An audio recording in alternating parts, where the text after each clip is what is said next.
Good morning, students. How are you all? I hope you all are doing well. Students, today I am going to teach you Article 21 of the Constitution. आज जो मैं बात करने जा रही हूँ वो संविधान के अनुच्छेद 21 के बारे में बात करने जा रही हूँ। अनुच्छेद 21 क्या कहते हैं? जीने का अधिकार, कि हमें जो हमारा जीने का अधिकार है वो हमारा मूल अधिकार है। तो उस जीने के अधिकार में क्या क्या इंक्लूड है, कौन कौन से राइट्स और उसमें सुप्रीम कोर्ट ने टाइम टू टाइम अपने जजमेंट्स के थ्रू इंक्लूड किए हैं, ये आज हम समझेंगे। तो आर्टिकल 21 कहता है कि protection of life and personal liberty. तो ये कहता है no person shall be deprived of his life और पर्सनल लिबर्टी, कि कोई भी जो पर्सन है, again the word person is use, तो चाहे वो हमारा देश का नागरिक हो और चाहे वो कोई बाहर विदेशी हो, तो उसका भी ये जो राइट टू लाइफ है ये प्रोटेक्ट होगा इंडिया में। No person shall be deprived of his life और पर्सनल लिबर्टी, कि जो कोई भी पर्सन है वो डिप्रीव नहीं किया जाएगा, वंचित नहीं किया जाएगा उसकी लाइफ से और पर्सनल लिबर्टी से, except according to procedure established by law. उसको अगर वंचित भी किया जाएगा तो प्रोसीजर एस्टेब्लिश्ड बाय लॉ जो है उसके थ्रू ही उसको वंचित किया जाएगा, नहीं तो उसकी लाइफ से जो है वो हम नहीं छीन सकते हैं उसकी ज़िंदगी। बट ये जो प्रोसीजर एस्टेब्लिश्ड बाय लॉ है ये इंडिया में एप्लीकेबल है, और ये जो ड्यू प्रोसीजर ऑफ लॉ है ये हमारा जो बाद में सुप्रीम कोर्ट ने अपने जजमेंट के थ्रू कहा कि ये दोनों टर्म्स जो हैं ये डिफरेंट हैं, कि प्रोसीजर एस्टेब्लिश्ड बाय लॉ जो है वो जो संसद ने कानून पारित कर दिया और उसमें जो प्रोसीजर बता दिया कि वो प्रोसीजर एस्टेब्लिश्ड बाय लॉ है, और जो ड्यू प्रोसीजर ऑफ लॉ है इन्होंने कहा, सुप्रीम कोर्ट ने कहा कि केवल संसद ने जो कानून पारित कर दिया और उसमें प्रोसीजर बता दिया और उसके थ्रू आपने किसी की लाइफ को अगर उसकी ज़िंदगी का हनन किया है तो क्या आपने उसके साथ जस्टिस कर दिया? नो। अगर वो प्रोसीजर फेयर नहीं है, अगर वो प्रोसीजर जस्ट नहीं है, अगर वो प्रोसीजर रीजनेबल नहीं है, तो सुप्रीम कोर्ट ने अपने जजमेंट में कहा कि जो प्रोसीजर है वो फेयर होना चाहिए, जस्ट होना चाहिए, रीजनेबल होना चाहिए, तभी आप उसको उसकी ज़िंदगी से क्या कर सकते हो, उसकी लाइफ को छीन सकते हो उस प्रोसीजर के थ्रू। फॉर एग्जाम्पल कि जैसे फांसी की सज़ा दी जाती है तो जो फांसी दी जाती है वो रस्सी से उसके गले में फंदा डालकर दी जाती है, तो ये जो है क्या ये आर्टिकल 21 का हनन है? No, because it is according to procedure established by law. जो प्रोसीजर पार्लियामेंट ने बता दिया है तो उसके अकॉर्डिंग है। तो अब इस पर डिस्कशन चल रहा है कि that whether this procedure is fair, just, fair और रीजनेबल, कि क्या ये जो प्रोसीजर है, जो फांसी का फंदा लगाकर जो सज़ा दी जाती है, मृत्यु दंड दिया जाता है, क्या ये जस्ट है, रीजनेबल है और फेयर है। नेक्स्ट जो ये आर्टिकल कहता है कि लाइफ जो है कि क्या केवल हमें जीने का अधिकार है बस, कि हम सांस ले रहे हैं और जी रहे हैं? नहीं, इसके साथ साथ हमें डिग्निटी के साथ जीने का अधिकार है, कि केवल जीना केवल सांसें लेना नहीं है, उसके साथ हमारा क्या है, to right to live with dignity, कि हम एक सम्मान पूर्वक जीवन जी सकते हैं। ये आर्टिकल 21 में गिवन है, और ये जो डिसाइड किया था सुप्रीम कोर्ट ने किया था ये Kharak Singh versus state of UP के केस में, कि हम सम्मान पूर्वक जिंदगी जी सकते हैं, हमारा मूल अधिकार है। नेक्स्ट के वर्ड इज पर्सनल लिबर्टी, कि जो पर्सनल लिबर्टी है कि केवल ये हमारी बॉडी की लिबर्टी नहीं है, कि पर्सनल लिबर्टी का मतलब बॉडी को स्वतंत्र छोड़ दिया, इसको पर्सनल लिबर्टी दे दी है। No, again it includes under article 19 जो भी फंडामेंटल राइट्स दिए हैं, 19 में जो राइट्स दिए हैं वो इस आर्टिकल 21 में इंक्लूड हैं। तो और थर्ड जो वर्ड है वो प्रोसीजर एस्टेब्लिश्ड बाय लॉ है। इसको मैं पहले भी एक्सप्लेन कर चुकी हूँ कि प्रोसीजर एस्टेब्लिश्ड बाय लॉ जो है वो कैसा होना चाहिए, जस्ट, फेयर और रीजनेबल होना चाहिए।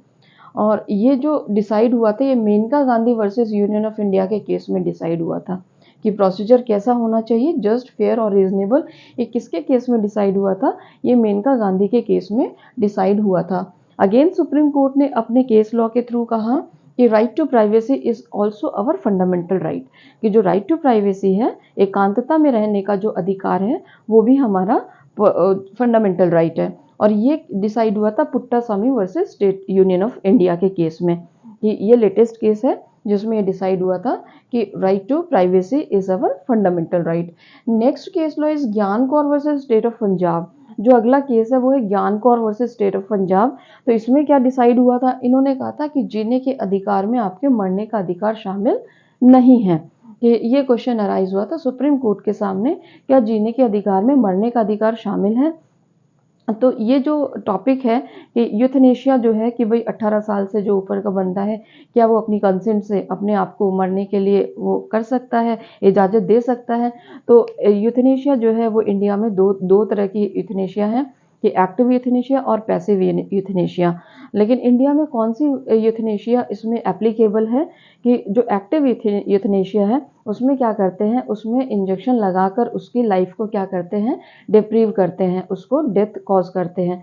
बट जो पैसिव यूथनेशिया है उसमें जो भी आपके इंस्ट्रूमेंट्स है, जैसे कोई बीमार इंसान है तो उसको ऑक्सीजन और वो सारे जितने भी मेडिकल इंस्ट्रूमेंट्स लगाए गए हैं उनको हटाया जाता है। तो इंडिया में जो है पैसिव यूथनेशिया अलाउ कर दिया है जो अरुणा शानबाग के केस के बाद, लेकिन एक्टिव यूथनेशिया जो है वो अभी भी इंडिया में अलाउ नहीं किया है। Next case is free legal aid. ये जो फ्री लीगल एड है और स्पीडी ट्रायल है, ये भी हमारा क्या है, फंडामेंटल राइट है। जो गरीब हैं इंसान उनको भी न्याय मिलना चाहिए और फ्रीली न्याय मिलना चाहिए। अगर वो कोर्ट की फीस अफोर्ड नहीं कर सकते हैं तो ये उसका मूल अधिकार है। और स्पीडी ट्रायल ये हुसैनरा खातून versus home secretary state of Bihar के केस में डिसाइड किया था कि जो स्पीडी ट्रायल है वो भी हमारा फंडामेंटल राइट है। तो ये भी हमारा मूल अधिकार है। यदि किसी इंसान की ट्रायल बहुत वर्षों तक चल रही है, कई वर्षों तक वो पेंडिंग चल रही है और वो जो पर्सन है मान लो उसको केवल उस केस में 7-8 साल की सज़ा मिलनी थी, 7 साल की सज़ा मिलनी थी और वो जो पर्सन है वो 10 साल तक उसमें जेल में है, तो क्या आप इसको न्याय कहेंगे? नहीं। तो स्पीडी ट्रायल जो है वो हमारा मूल अधिकार है, उसकी हम डिमांड कर सकते हैं अगर हमारी केस की सुनवाई हियरिंग जल्दी नहीं हो रही है तो। Next one is right to compensation, कि कंपनसेशन भी दिया जाएगा। ये हमारा मूल अधिकार है कि हम कंपनसेशन की डिमांड कर सके कि अगर हमें कोई फिजिकल इंजरी होती है, कोई मेंटल इंजरी होती है तो उसमें कंपनसेशन का डिमांड भी कर सकते हैं। ये हमारा फंडामेंटल राइट है। और जो केस लॉ है एक इसमें जो उसका सहेली वर्सेस स्टेट का जो केस है उसमें भी डिसाइड हुआ था कि अगर कस्टोडियल डेथ हुई है तो उसमें right to compensation is the fundamental right. Next one is right to livelihood, कि लाइवलीहुड क्या है, जीविकोपार्जन के जो साधन हैं उनको हम क्या कर सकते हैं, उनके थ्रू हम क्या कर सकते हैं, अपनी आजीविका चला सकते हैं। तो राइट टू लाइफ में हमारा जो है लाइवलीहुड भी शामिल है कि हमारी आजीविका जो है चलाना भी इसमें शामिल है। कोई भी इंसान, कोई भी व्यक्ति दूसरे की किसी की भी आजीविका के साधनों को अगर प्रोसीजर एस्टेब्लिश बाय लॉ है उसके थ्रू तो छीन सकता है, लेकिन अगर प्रोसीजर एस्टेब्लिश बाय लॉ नहीं है तो उसको नहीं छीन सकता है, क्योंकि ये हमारा मूल अधिकार है कि हम अपना आजीविका चला सके, कमा सके। Next one is right against sexual harassment at work place. ये जो वुमेन का राइट दिया है कि भाई सेक्सुअल हैरेसमेंट नहीं होगा वुमेन के साथ वर्क प्लेस पर, ये भी उसका मूल अधिकार है। अगेन नेक्स्ट जो राइट है वो हमारा है कि right to pollution free environment. ये जो एनवायरनमेंट होगा, चाहे वो एयर हो, चाहे वो वाटर बॉडी हो, चाहे वो वैसे आपका एनवायरनमेंट हो, वो पॉल्यूशन फ्री होना चाहिए। ये हमारा फंडामेंटल राइट है। अगर हमारा इस राइट को हमारी कॉलोनी में या हमारे आसपास या कहीं भी कोई भी हनन करने की कोशिश करता है तो हम क्या कर सकते हैं, हमारे पास क्या रेमेडी है, हम आर्टिकल 32 जो दिया हुआ है कॉन्स्टिट्यूशन में उसके थ्रू हम कहाँ जा सकते हैं, सुप्रीम कोर्ट में डायरेक्टली जा सकते हैं।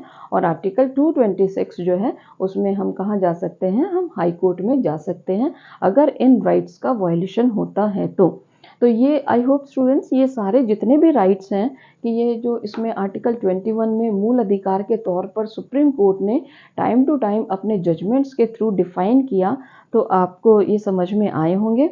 और मैं इस सेशन को यहीं एंड करती हूँ। तो एग्जामिनेशन में जो क्वेश्चन पूछे जाते हैं वो इन्हीं केस लॉज से पूछे जाते हैं, या फिर ये जितने भी ये जो टर्म्स हैं ये कौन से केस लॉज के थ्रू सुप्रीम कोर्ट ने डिफाइन किया था कि आईपीसी के कौन से सेक्शन को अनकॉन्स्टिट्यूशनल बताया, कौन से केस में बताया। आई होप आपको ये सब समझ में आया होगा स्टूडेंट्स। नेक्स्ट वीडियो में हम बात करेंगे आर्टिकल 22 की जो एक्यूज्ड के राइट्स को बताता है। Thank you students, bye.